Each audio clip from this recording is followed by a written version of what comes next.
हरे कृष्णा। तो आज हम विश्व का फर्स्ट पेरेंटिंग सेमिनार किसने लिया इस पर चर्चा करेंगे। तो हुआ ऐसे, एक बार अपने पुत्रों के सहित ऋषभदेव ब्रह्मावर्त में चले गए और ब्रह्मावर्त में जाने के पश्चात उनको लगा कि मेरे जितने भी पुत्र है, ऋषभदेव की पत्नी का नाम था जयंती और उनसे उनको 100 पुत्र प्राप्त हुए थे।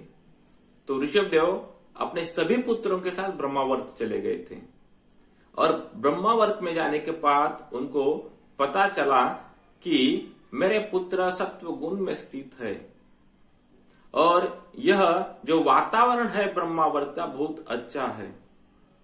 तो यह अवसर है और इस अवसर का मैं फायदा उठाकर मेरे पुत्रों को एक सेमिनार में दे सकता हूं।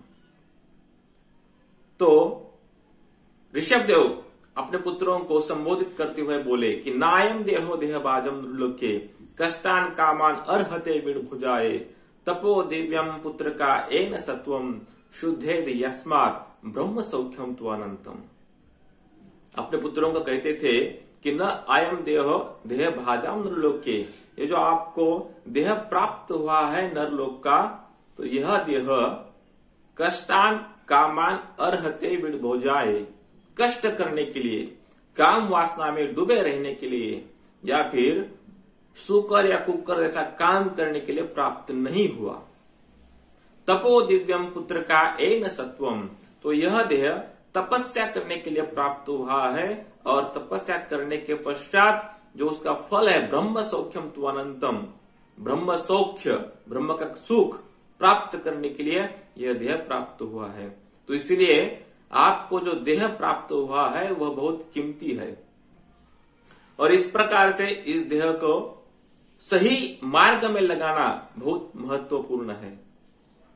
आजकल हम देख सकते हैं इस दुनिया में सभी लोग अपने अपने पुत्रों को अलग अलग प्रकार के कोर्सेस सिखा रहे हैं, मगर हालांकि जीवन जीने के लिए कुछ कला महत्वपूर्ण है, मगर उसके साथ ही साथ अध्यात्म भी बहुत महत्वपूर्ण है।